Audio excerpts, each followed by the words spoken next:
Assalamualaikum warahmatullahi wabarakatuh. Bismillahirrahmanirrahim. Alhamdulillahi rabbil alamin. Wassalatu wassalamu ala ashrafil anbiya'i wal mursalin. Nabiyyina Muhammadin wa ala alihi wa sahbihi ajma'in. Rabbi shrah li sadri wa yassir li amri wahlul 'uqdatan bil lisani yafqahu qawli, amma ba'du. Puji dan syukur bagi Allah Subhanahu wa taala, Tuhan sekalian alam. Selawat serta salam atas junjungan kita Nabi Muhammad sallallahu alaihi wasallam. Juga atas ahli keluarga baginda, para sahabatnya, para pengikutnya yang setia sehinggalah ke hari kiamat. Alhamdulillah, muslimin dan muslimat, hadirin dan hadirat yang dirahmati Allah Subhanahu wa taala sekalian. Alhamdulillah, hari ini kita bertemu dalam siri kuliah duha kita, dibawakan khas ataupun dibawakan oleh Pertubuhan Quran Daily Malaysia. Dan kuliah mingguan kita hari ini menyambung ataupun membaca siri baru, iaitulah kita nak mengetahui kehidupan Rasulullah sallallahu alaihi wasallam ataupun sunnah-sunnah Rasulullah sallallahu alaihi wasallam dalam kehidupan kita sehari-hari. Dalam kehidupan kita sehari-hari. Kerana sebagai umat kita ni memang wajiblah bagi kita untuk mengikuti Nabi kita sallallahu alaihi wasallam. Kerana syahadah kita la ilaha illallah Muhammadun Rasulullah.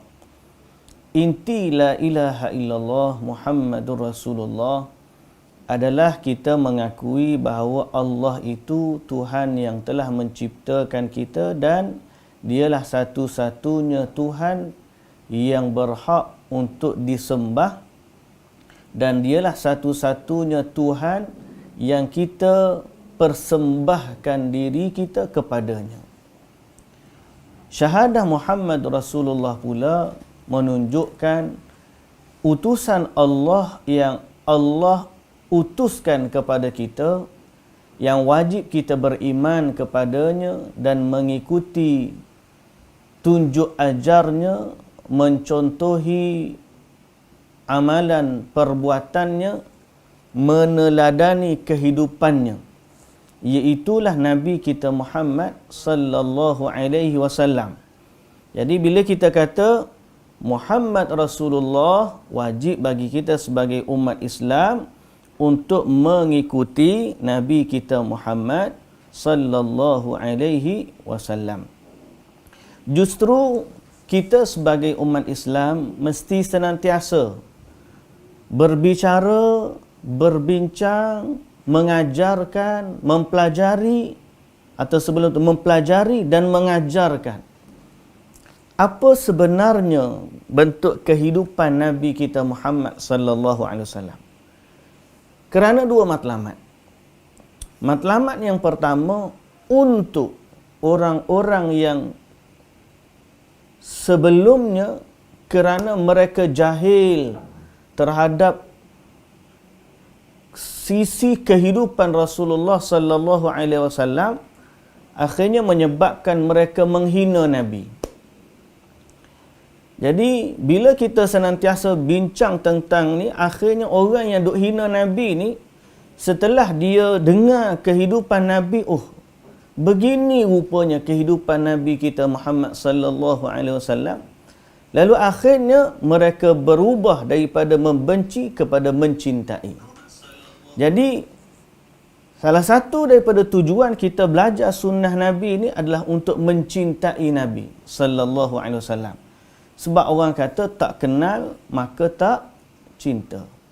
Jadi kalau ada orang yang benci kepada Rasulullah, terutama orang kafir, kalau kita nak pindah, nak ajarkan kepada mereka supaya mereka sekurang-kurangnya menghilangkan rasa benci mereka kepada Nabi sallallahu alaihi wasallam, pada sosok tubuh baginda. Kerana bila kita belajar akhlak Nabi, sangat baiknya Rasulullah sallallahu alaihi wasallam.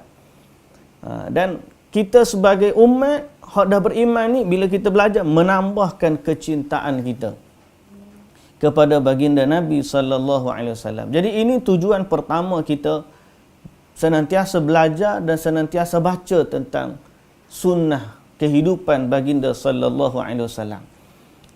Kemudian yang kedua, tujuan kita belajar sunnah ni juga kerana bila kita tahu sunnah Nabi sallallahu alaihi wasallam, kita nak mencontohi dan mengamalkan sunnah tu dalam kehidupan kita. Kerana kehidupan Nabi sallallahu alaihi wasallam ni adalah ibadah. Baginda ni tidak mengajarkan kepada umat sesuatu yang sia-sia. Makan baginda ibadah. Makan seperti mana baginda makan adalah ibadah. Tidur seperti mana baginda tidur adalah ibadah. Apatah lagi salat seperti mana baginda salat, itulah yang paling afdal. Puasa sebagaimana baginda puasa, baca atau zikir sebagaimana Rasulullah zikir adalah ibadah. Jadi kita ni sebagai umat muslimin dan muslimat yang dirahmati Allah Subhanahu wa taala sekalian, muslimin dan muslimat yang dirahmati Allah Subhanahu wa taala sekalian, bila kita ada rasa kecintaan kepada baginda sallallahu alaihi wasallam dan bila kita mengikuti jejak langkah Nabi sallallahu alaihi wasallam dalam kehidupan beragama, maka mudah-mudahan kita lebih dekat dengan Allah Subhanahu wa taala dan kita mendapat keredaan dari Allah Subhanahu wa taala. Apatah lagi melalui jalan yang diajarkan oleh Nabi sallallahu alaihi wasallam inilah kita mengharapkan agar Allah Subhanahu wa taala memasukkan kita ke dalam syurga Allah Subhanahu wa taala. Baik, hadirin dan hadirat ataupun muslimin dan muslimat yang dirahmati Allah Subhanahu wa taala sekalian, seperti yang mana kita dah bincangkan sebelum daripada ini, kita nak baca satu buku iaitu 1000 sunnah dalam kehidupan baginda atau dalam kehidupan kita sehari-hari. Okey. Malah Allah Subhanahu wa taala menyatakan kepada kita dalam Quran, qul in kuntum tuhibbunallaha fattabi'uni yuhibbukumullah wa yaghfir lakum dzunubakum. Itulah surah Ali Imran ayat 31. Allah Ta'ala berfirman, katakanlah wahai Muhammad, sekiranya kamu benar-benar mencintai Allah, qul in kuntum tuhibbunallaha fattabi'uni, ikutlah aku, yakni ikutlah Nabi Muhammad sallallahu alaihi wasallam. Siapa yang mengikuti Nabi Muhammad sallallahu alaihi wasallam dalam kehidupannya, maka yuhibbukumullah wa yaghfir lakum dzunubakum, nescaya Allah akan mencintai mereka dan Allah akan mengampunkan dosa-dosa mereka. Baik, muslimin dan muslimat yang dirahmati Allah, kerana itu Al-Hasanul Basri, Imam Al-Hasanul Basri telah menyatakan di antara tanda kecintaan mereka kepada Allah ialah dengan mengikuti sunnah Rasulullah. Di antara tanda kecintaan orang beriman kepada Allah ialah dengan mengikuti petunjuk Rasulullah sallallahu alaihi wasallam. Jadi mudah-mudahan apa yang kita baca ni memberi manfaat kepada kita, dan memberikan pahala yang berganda serta menghapuskan dosa-dosa kita. Kerana dalam ibadat-ibadat sunnah ini terdapat juga penghapusan dosa, sebagaimana yang dijanjikan oleh Allah Subhanahu wa taala. Jadi kalau kita nak kaji, nak bincang macam mana sudut kehidupan tu, ulama ni ada yang susun mengikut hukum hakam. Ada yang susun sunnah ni ikut hukum taharah, hukum gini. Ada yang susun mengikut dari sudah sampai kepada bab akidah, keimanan dan sebagainya. Jadi kita dalam risalah ringkas ini kita tak nak ambil terlalu luas, kerana mungkin kalau ambil terlalu luas ambil masa yang banyak. Kita nak ambil satu buku kecil yang kita dah bincangkan sebelum daripada ini, iaitulah kita ambil kehidupan sehari-hari, amalan kita yang sehari-hari. Bermula daripada bangun tidur sampai tidur balik. Apa yang kita buat dalam kehidupan tu biarlah mengikut panduan dari Nabi kita Muhammad sallallahu alaihi wasallam. Baik, muslimin dan muslimat yang dirahmati Allah Subhanahu wa taala sekalian. Jadi kehidupan kita bermula sunnah, bermula bangun tidur. Bermula bangun tidur. Bermula bangun tidur. Ada yang ambil bangun tidur ni iaitulah sebelum subuh . Bukan tidur, bangun tidur tu tak kira lah kalau dia bangun sebelum subuh, kalau dia bangun waktu subuh, jangan selepas subuh je lah. Kalau dia bangun pada waktu ni, waktu awal pagi ni, sebagai orang Islam, kita nak tengok apa yang Nabi buat sallallahu alaihi wasallam di saat Nabi bangun tidur. Di saat Nabi ni bangun tidur, apa yang Nabi sallallahu alaihi wasallam buat? Okey. Pertama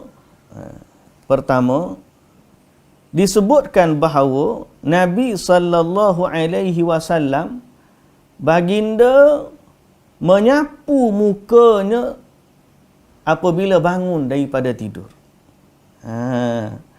Baginda sallallahu alaihi wasallam menyapu mukanya apabila bangun daripada tidur. Pada minggu yang lalu kita dah bincangkan betapa amalan-amalan sunnah ini para sahabat bila tahu mereka akan bersungguh-sungguh mengamalkannya. Baik. So kita katakan tadi diawalkan dengan bangun tidur. Okey. Pertama, bila baginda Nabi sallallahu alaihi wasallam bangun daripada tidur, okey, baginda menggosok muka, gosok. Gayanya mata lah, kalau kita agak gayanya mata, gayanya, tahu gayanya? Gayanya atau apa cari gayanya? Gayanya ataupun sapu muka lah. Menyapu mukanya disebutkan. Kerana dalam hadis riwayat Imam Muslim, Rasulullah sallallahu alaihi wasallam apabila bangun dari tidur, baginda duduk dan membasuh muka ataupun membasuh bekas tidur dari wajahnya dengan tangannya, atau menghilangkan kesan tidurnya dari wajahnya dengan tangannya. Okay. Jadi apabila dia bangun, baginda gosok, menghilangkan kesan tidur, kemudian baginda bangun duduk, Nabi sallallahu alaihi wasallam duduk, dan seterusnya, dan seterusnya baginda sallallahu alaihi wasallam disebut menggosok gigi dengan siwak. Gosok gigi dengan siwak. Tak kiralah sama ada dengan siwak pun boleh, dengan sugi pun boleh. Sugi dengan siwak sama kan? Kayu sugi dengan kayu siwak, ataupun dengan buruh gigi. So kalau buruh gigi tu kalau duduk dalam tandas, kita akan sebut pula doa masuk tandas lepas ni. Tapi nak sebutnya, pertama Nabi SAW kalau duduk di tempat tidur, Nabi bangun, Nabi gosok muka. Kemudian kalaulah kita kata kita ikut susunan kita hari ni, yang tak kisah nak gosok muka dulu ke, ataupun kalau andai nak siwak dulu, bangun-bangun siwak dulu pun boleh, ataupun nak pergi masuk siwak gosok gigi lah tandas, itu ada keluasannya, ada keluasan. Okey. Baik, jadi Pertama, bangun tidur, duduk gosok muka, hilangkan kesan tidur. Yang kedua, kalaulah masa tu ada sugi dah, boleh bersugi terus. Kalau tak ada lagi, tak apa. Yang ketiga, bila Nabi SAW bangkit daripada tidur ni, baginda membaca doa bangun tidur. Membaca doa bangun tidur. Jadi boleh juga. Contohnya bangun-bangun pun baca doa tidur tu boleh. Boleh juga. Kalau sugi kita duduk dalam tandas, mana kita bangun, baca doa dalam baca doa bangun tidur, kemudian kita masuk tandas, kemudian kita gosok gigi, bolehlah, boleh luas. So apa doa yang Nabi SAW baca waktu baginda bangun daripada tidur? Baginda sallallahu alaihi wasallam baca alhamdulillahilladzi ahyana ba'dama amatana wa ilaihin nusyur. Kadang-kadang sebab kita mamai, kita lupa nak baca ni, terus ingat-ingat, Allah aku tak baca tu tadi. Jadi kalau kita boleh amalkan, letak tampal ke bangun doa bangun tidur, celak-celak mata tu kita tengok doa tu, terus kita baca alhamdulillahilladzi ahyana ba'dama amatana wa ilaihin nusyur. Asalnya yang ni ingat semua dah, pasal ni biasa yang diajar daripada kecil-kecil lagi pun, di tadika pun ada. Baik, kemudian baginda sallallahu alaihi wasallam membacakan ayat 10 ayat terakhir surah Ali Imran. Inna fi khalqis samawati wal ard wa ikhtilafil laili wan nahar la ayatil liulil albab. Semua perkataan ini, perbuatan ini terdapat ataupun baginda usap mata, mengatap langit, tengok ke langit, tengok ke atas, dan kemudian baca ayat Quran surah Ali Imran tadi. Dalam hadis riwayat Imam Bukhari dan juga Muslim, dari hadis Abdullah ibn Abbas radhiyallahu anhuma, bahawa dia menginap pada suatu malam di rumah Maimunah. Maimunah ni mak saudara dia. Jadi dia pun duduklah di tidur rumah Maimunah ni. Kemudian setelah dia tidur, dia kata sementara Rasulullah sallallahu aku berbaring di sisi bantal, sementara Rasulullah sallallahu alaihi wasallam dan isterinya berbaring di sepanjangnya. Masa ni Abdullah bin Abbas kecil lagi lah, dia masuk rumah dalam mak saudara dia ni. Jadi dia duduk di rumah mak saudara dia, kadang-kadang dia tidur situ. Bila dia tidur, jadi Nabi kebetulan waktu tu tidur di rumah Maimunah radhiyallahu anha ni. Dia kata Rasulullah tidur. Sehingga pada waktu pertengahan malam, pada waktu pertengahan malam atau sedikit sebelum tengah malam atau sedikit setelahnya. Jadi kira-kira tengah malam lah. Sebelumnya sikit atau selepasnya sikit. Sebab di zaman dulu dia tak ingat jam lah. Lebih kurang tengah malam. Kata Abdullah ibnu Abbas, Rasulullah sallallahu alaihi wasallam bangun. Jadi dia pun bila duduk tidur tu, dia tengok Rasulullah tengah malam bangun. Bila Rasulullah bangun, dia kata Rasulullah duduk. Lepas bangun Nabi bangun bangkit daripada tidur, dia duduk. Bila duduk tu baginda mengusapkan matanya. Baginda gosok mata. Tu kita kata genyeh, tu bahasa Kelantan kita panggil genyeh. Tapi kita gosok lah. Dia gosok mata, dia gosok.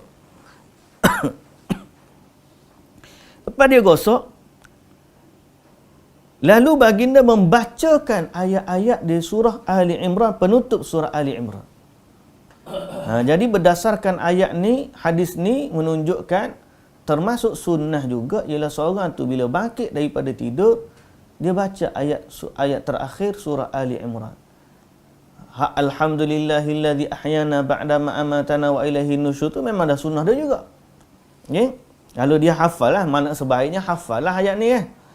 Inna fi khalqis samawati wal ardi wa ikhtilafil laili wan nahar la ayatin li ulil albab الذين يذكرون الله قياما وقعودا وعلى جنوبهم ويتفكرون في خلق السماوات والأرض ربنا ما خلقت هذا باطلا سبحانك فقنا عذاب النار.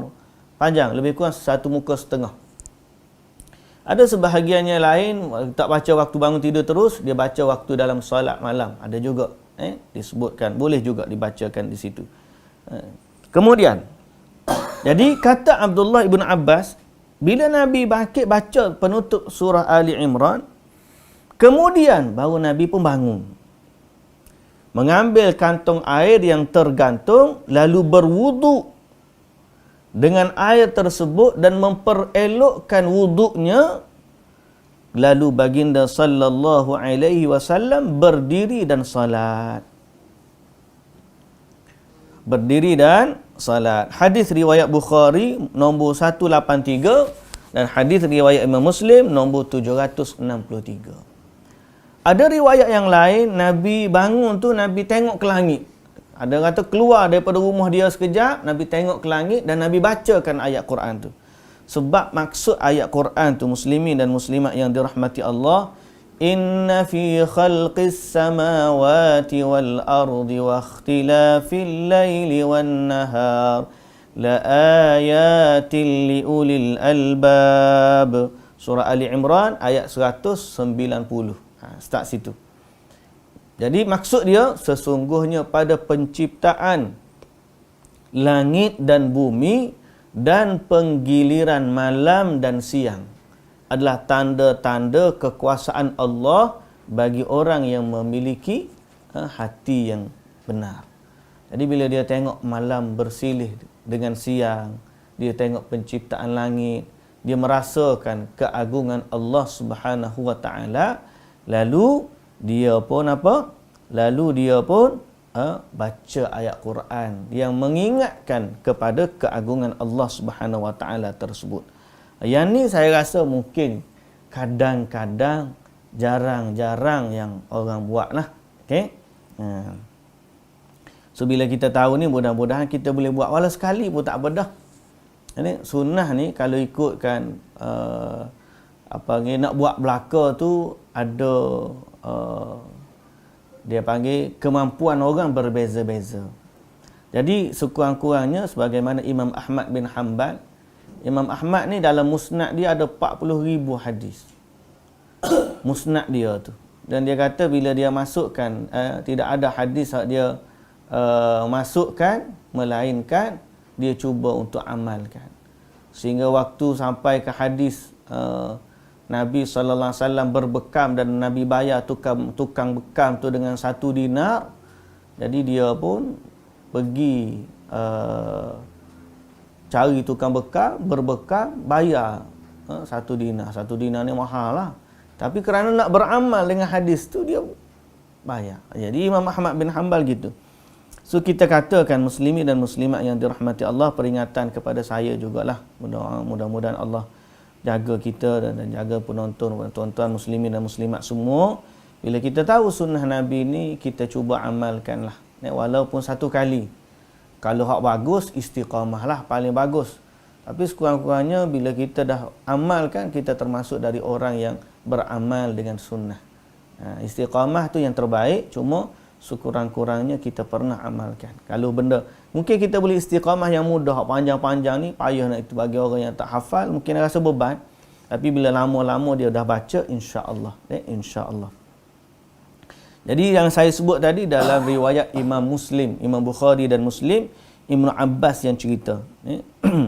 Ibnu Abbas yang dia cerita. Ibnu Abbas cerita Nabi baca macam tu bangun tidur. Hadis riwayat Bukhari dan Muslim. Nabi SAW membaca dalam hadis tadi, Nabi baca bangun tidur sebelum wuduk. Kalau ikut hadis riwayat Imam Bukhari dan Muslim, Nabi baca bangun tidur sebelum wuduk. Ada yang kata Nabi bangun baca situ, riwayat Imam Bukhari. Satu lagi riwayat Nabi bangun keluar rumah sikit tengok langit Nabi baca. Tapi kedua-dua riwayat menunjukkan Nabi baca sebelum wuduk.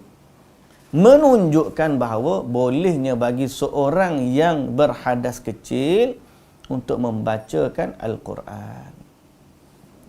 Baik, muslimin dan muslimat yang dirahmati Allah. Kemudian waktu nak wuduk tadi, Nabi SAW dia bersugi, kemudian dia ambil wuduk terus. Kita ni mungkin kita nak masuk tandas dulu. Jadi kerana nak masuk tandas dulu tu, kita sebutlah doa masuk tandas dululah. Baik, muslimin dan muslimat yang dirahmati Allah Subhanahu wa taala sekalian. Jadi selesai bab doa bangun tidur tadi. Okey? Apa yang Nabi buat? Kalau ikutlah Nabi buat, Nabi bangun tidur, Nabi bersugi, Nabi gosok muka, Nabi baca ayat Quran. Nabi baca zikir bangun tidur dan Nabi baca ayat Quran. So kita tu ada 4 dah, kalau kira 4 dah pagi tu bangun tidur tu dah 4 sunnah dah. Okey? Dan bila kita bersugi ni sebenarnya memberikan 2 kebaikan. Pertama memang menghilangkan bau mulut, yang kedua membuat orang semangat untuk bangun nak solat malam. Jadi Allah pun suka mutahhirun lil fami mardatul lirabbi. Allah pun suka bila kita bangun untuk kita bermunajat kepada Allah dalam keadaan kita menyucikan mulut kita. So muslimin dan muslimat yang dirahmati Allah, kemudian masuk tandas. Bila kita masuk tandas, pagi-pagi memang kita masuk bangun tidur, cara nak masuk tandas lah kita. Apa pula sunnah masuk tandas? Apa pula, bagaimana pula sunnah masuk tandas? Maknanya, kehidupan Nabi, ada tak Nabi masuk tandas? Ada. Apa yang Nabi buat waktu Nabi nak masuk tandas? Itu yang kita nak tahu. Tujuan kita nak tahu tu supaya kita nak amalkan dia. Apa yang Nabi SAW buat. Maka, di antara sunnah-sunnah masuk dan keluar tandas ialah masuk tandas dengan kaki kiri, keluar tandas dengan kaki kanan. Ini antara sunnah dari Nabi kita Muhammad sallallahu alaihi wasallam. Masuk tandas dengan kaki kiri, keluar tandas dengan kaki kanan. Baik.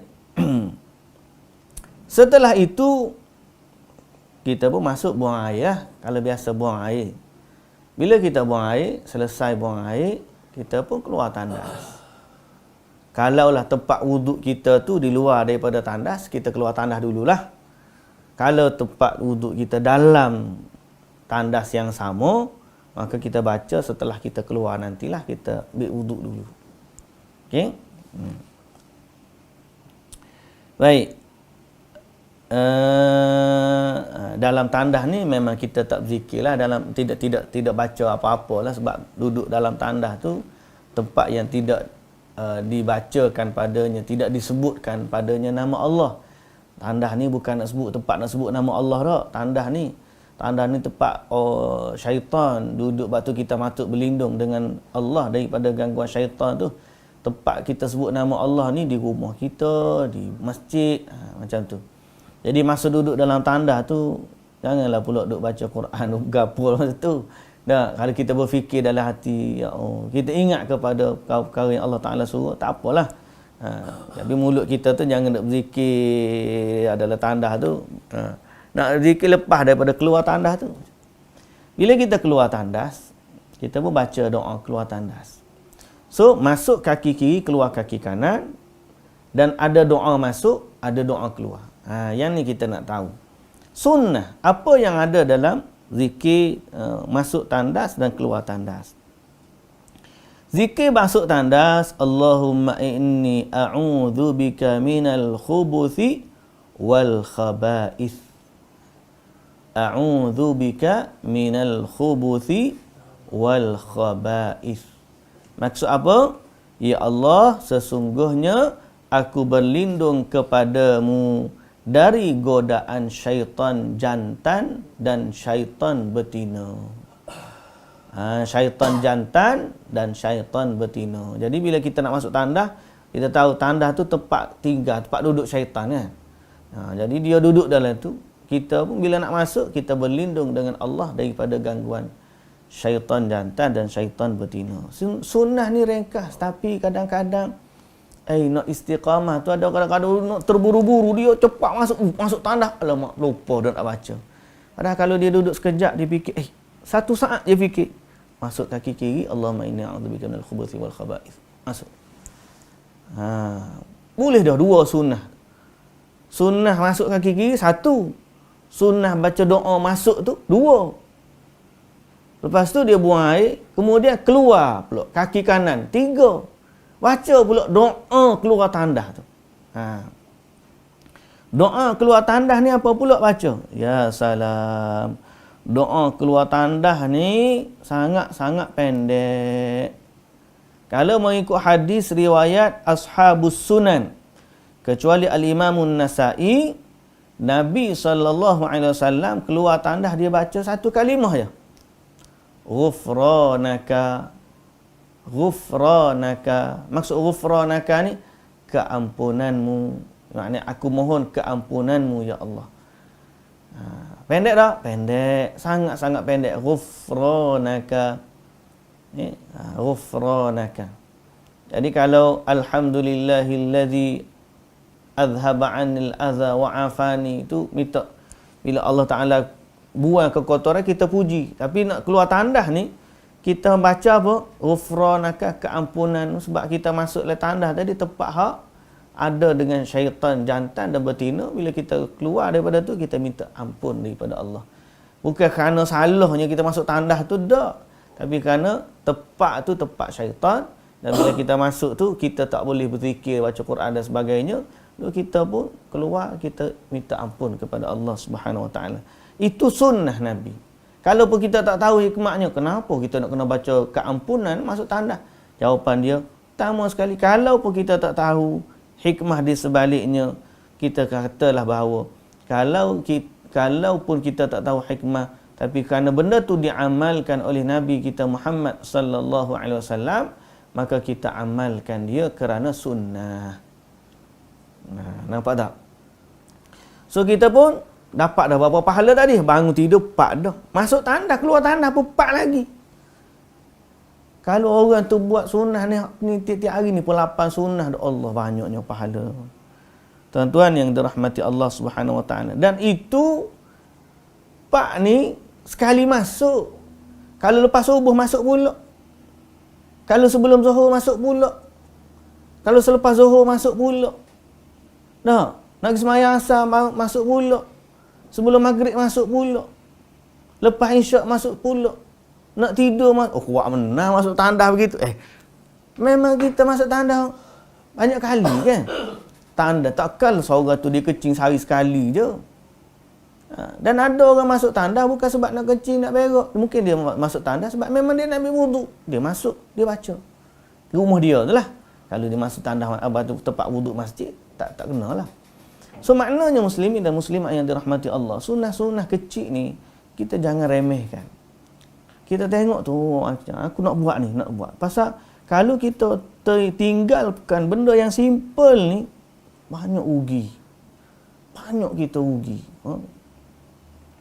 Sebab benda tu sangat mudah diamalkan. So bermula bangun tidur, alhamdulillah. Bangun tidur duduk. Lepas tu gosok muka. Lepas gosok muka baca alhamdulillahillazi ahyana ba'dama amatana wa ilaihin nusyur. Kemudian kalau baca mampu lagi, baca ayat terakhir surah Ali Imran, 10 ayat. Inna fi khalqis samawati wal ardi wa ikhtilafil laili wan nahar la ayatil liulil albab. Kemudian kalau ada sugi situ. Kalau sugi ada tanda, lepas ni. Itu dah selesai. Bangkit daripada tu, masuk tandah. Nak masuk tandah, kaki kiri, baca doa. Apa dia doa tadi?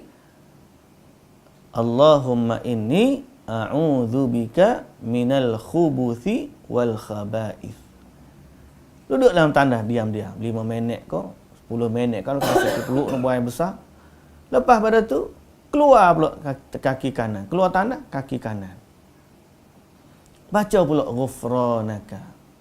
Pak, yang tu saja pun betapa banyaknya sunnah. Kalau kita ni mencintai sunnah Nabi, kita buat seperti mana Nabi sallallahu alaihi wasallam kita ajar. Baik. Kemudian bila kita masuk tandas tadi, sampailah kita waktu bersugi tadi. Bersugi ataupun gosok gigi. Gosok gigi ni kita gosok dengan tangan kanan jugalah. Kita gosok dengan tangan kanan. Okey. Gosok itu sebagai sunnah. Kalau dia tak nak letak ubat gigi sekalipun, tak ada ubat gigi, ambil buruh gigi tu gosok pun dapat juga pahala. Sebab syarat dia tak ada ubat gigi tu, tak masuk syarat. Ubat gigi tu nak menambahkan kebersihan. Hatta kalau tak ada siwak batang kayu tu, tak ada miswak, kita gosok dengan tangan kita pun nak ambil sunnah tu tak apa, boleh. Kita orang cari-cari, buruh gigi tak ada. Ubat gigi tak ada. Kayu sugi tak ada. Tengok kiri kanan, tak ada apa. Apa ada? Tangan kita. Maka kita ambil, komo-komo, kita gosok je dengan tangan. Dapat dah pahala kita gosok. Tu kurang-kurangnya. Kita bersihkan mulut kita daripada kotoran yang semampu kita ada. Tapi kalau kita boleh buat yang paling bersih, itu lagi baguslah. Sugi ni kalau kira ada riwayat sebut Nabi bila sugi ni bukan sekadar depan-depan, sampai belakang-belakang. Memang Nabi gosok sampai belakang. Sampai ada riwayat sebut bunyi maknanya apa? Dalamnya Nabi SAW dia bersugi. Jadi maknanya betul-betul bersih lah. Ada orang kata kalau bersugi ni tak bersih. Bersugi tu sifat sama ada dengan kayu ke dengan apa tu, sifat tu kembali kepada macam mana cara kita lah. Kalau kita duduk sugi dengan kayu pun senantiasa sampai ke belakang kita gosok, boleh. Boleh, tak ada masalah. Zaman kita ni oleh kerana dah mudah dah, ada ubat gigi, ada buruh gigi, kita boleh jolok sampai ke belakang, kemudian ada ubat gigi pula. Ubat gigi tu pula ada pes kayu sugi lah, arang lah, apa lah. Tak ada masalah. Benda ni diterima dalam syariat kita. Ni, cuma tak adalah kata kalau ubat gigi Colgate ni duduk Florida ada pahala lebih. Tak adalah, kita tak katalah lagu tu. Cuma maksud daripadanya ialah membersihkan wajah. Kerana Nabi SAW kata siwak matharatun lil fami mardatun lir rabbi. Dia memberikan kebersihan. Maksud daripada sifat sugi itu adalah membersihkan mulut. Jadi selama kita boleh sampai kepada maksud tu, sama ada dengan batang kayu atau dengan buruh gigi, tambah pula dengan ubat gigi, atau sekurang-kurangnya dengan tangan, insya-Allah sampai kepada maksudnya. So kita dapat pahala. Bukan kerana saja-saja dah. Kita dapat pahala apabila kita mengamalkan sunnah baginda Nabi sallallahu alaihi wasallam. Baik. Jadi muslimin dan muslimat yang dirahmati Allah, setelah daripada habis tu gosok gigi, kita pergi kepada wudu. Jadi wudu ni hak kita nak bicarakan, dia bukan sekadar pagi waktu tu ya, sepanjang hari kita akan ulang-ulang. Jadi kerana perbincangan wudu tu dia satu package, bermula daripada basuh tangan sampailah kepada basuh kaki. So kita akan huraikan insya-Allah pada pertemuan kita yang akan datang dalam siri mengenali sunnah-sunnah Rasulullah sallallahu alaihi wasallam dalam kehidupan seharian kita. Jadi insya-Allah muslimin dan muslimat yang dirahmati Allah Subhanahu wa taala, kita berhenti setakat tu dulu pada hari ini.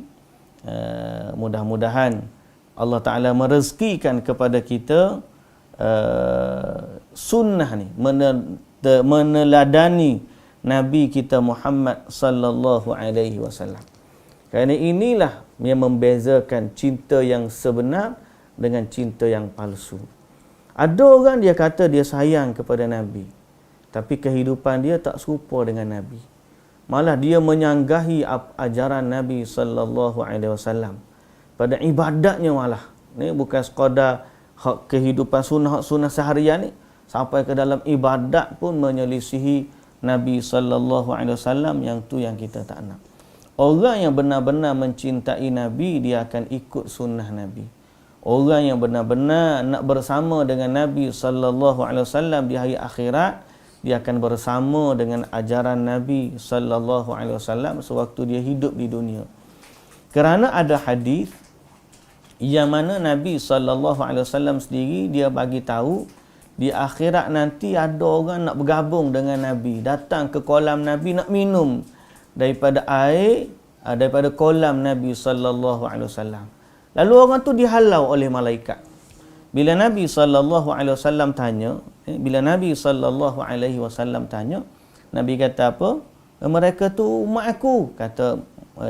Lalu dijawab kepada Nabi sallallahu alaihi wasallam, fa innaka la tadri ma ahdathu ba'daka. Kamu tak tahu apa yang mereka buat setelah daripada kamu. Maknanya sepeninggalan kamu, dia berbuat apa yang tidak diajarkan oleh Nabi sallallahu alaihi wasallam. Dia menyelisihi baginda, menyelisihi Nabi. Dan selisih Nabi ni umumnya kita rasa tak senanglah. Dan darjat dia ada yang boleh sampai ke tahap rugi. Ada yang rugi sebab sunat benda ni kalau kita tak buat rugi. Ada yang sampai ke tahap membatalkan amalan. Buat tak serupa dengan Nabi, batal amalan tersebut.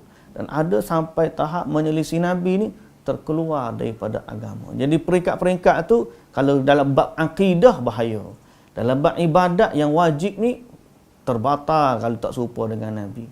Dan kalau hak sunat-sunat ni, jadi umumnya siapa yang menyelisih Nabi tu rugi. Rugi, sangat-sangat rugi. Dan paling kita bimbang dalam bab akidah yang besar. Jadi sekali lagi saya pesan muslimin dan muslimat yang dirahmati Allah, pesanan untuk diri saya dan pesanan juga untuk sahabat-sahabat. Kebetulan saya pun baru balik daripada seminar di Indonesia. Semalam baru sampai. Seminar itu seminar ilmu hadis. Itu seminar tentang macam mana hadis atau pedoman hadis dalam kehidupan kita. Dan terkhusus baru ni ialah dalam kehidupan kita menjaga keamanan negara. Jadi keamanan negara ni adalah anugerah nikmat yang Allah Ta'ala bagi kepada kita. Kerana Nabi sallallahu alaihi wasallam kata man istayqadha fahuwa aminun fi sirbihi wa huwa aminun fi sirbihi mu'afan fi badanihi. Kalau dia tu bangun daripada tidur, dia aman tempat tinggal dia, sihat tubuh badan dan diberikan rezeki pada hari itu, faka'annama hizat lahud dunya, seakan-akan dibentangkan kepadanya dunia dengan seisi. Maknanya dia seolah-olah dia jadi raja. Pasal keamanan ni anugerah Allah, sangat penting. Dan Allah Ta'ala puji orang-orang, Allah Ta'ala peringatkan orang Quraisy, li'ila fi Quraisy ila fihim rihlatash shita'i was-saif falyabudu rabb hadzal bait alladhi at'amahum min ju'in wa amanahum min khauf. Amanahum, memberi keamanan. Jadi keamanan ni nikmat, anugerah dari Allah Subhanahu wa taala. Tapi menjaga keamanan mesti juga dengan sunnah Nabi. Macam mana Nabi mengajar kita supaya mentaati pemimpin, tidak memberontak, tidak khuruj dan taat dalam perkara ma'ruf. Tapi bukan meredai semua yang mereka buat, tapi kita mentaati dalam perkara yang ma'ruf untuk menjaga kestabilan. Sebab kalau kita tengok negara-negara yang sebahagiannya memberontaklah, kita kata nak tukar tu dalam keadaan memberontak. Sekarang ni berlaku di Sudan, huru-hara dah tak aman. Berlaku sebelum sekarang ni juga lama dah di Syria, sampai ke hari ni tak aman. Jadi keamanan ni sangat penting untuk kita jaga. Dan bila saya hadir tu, jadi nampak lebih lagi jelas kepada kita bahawa sunnah ni bukan sekadar amalan-amalan kecil ni. Sunnah Nabi ni meliputi kehidupan kita keseluruhannya. Sampai ke dalam urusan kepimpinan dan urusan rakyat mentaati pemimpinnya, dan urusan kita dengan manusia serta urusan kita dengan Tuhan yang Maha Pencipta, semuanya ada dalam sunnah Nabi sallallahu alaihi wasallam.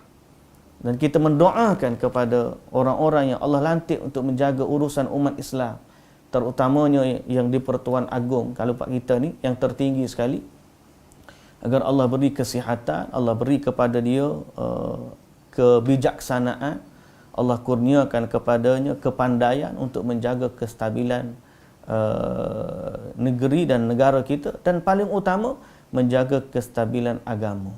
Kerana antara kebaikan yang ada apabila saya dengar seorang profesor dia bercerita bahawa kenapa orang-orang dulu meletakkan urusan agama di bawah raja-raja setelah daripada bincang perlembagaan negara, supaya urusan agama tu tidak diperkotak-katikkan oleh politik. Jadi bila kalau tukar politik, tukar begitu gini, tak. Urusan agama dijaga. Itu maksud mereka. Jadi kita doalah kepada Allah agar Allah jaga urusan agama kita, Allah jaga generasi kita, generasi kehadapan ni macam-macam akan datang. Kita pun tak tahu. Semalam Dr. Zulkifli Al-Bakri ada ulas sedikit tentang isu penggunaan nama Allah bagi orang Kristian di Malaysia. Saya pun kurang mendalami sangatnya, cuma dia mendoakan, dia kata in uridu illal islah, nasihat dia agar kita sepakat sama-sama menjaga agama kita semua. Jadi inilah sunnah ni sebenarnya merangkumi semua perkara. Cara kita mendoakan, menasihati pemimpin kita dan seumpama dengannya termasuk dalam sunnah. Jadi kalau orang tu belajar sunnah Nabi ni, dia akan terpandu ke arah jalan kebaikan. Itulah yang kita cita-citakan, muslimin dan muslimat yang dirahmati Allah. Jadi sekali lagi kita berhenti setakat tu dulu. InsyaAllah kita akan sambung pada pertemuan yang akan datang berkaitan dengan sunnah-sunnah ketika berwudu. InsyaAllah. Wallahu ta'ala alam. Subhanakallahumma wa bihamdika ashhadu an la ilaha illa anta astaghfiruka wa atubu ilaik. Aqulu qawli hadha wa astaghfirullahal azim li wa lakum. Wassalamualaikum warahmatullahi wabarakatuh.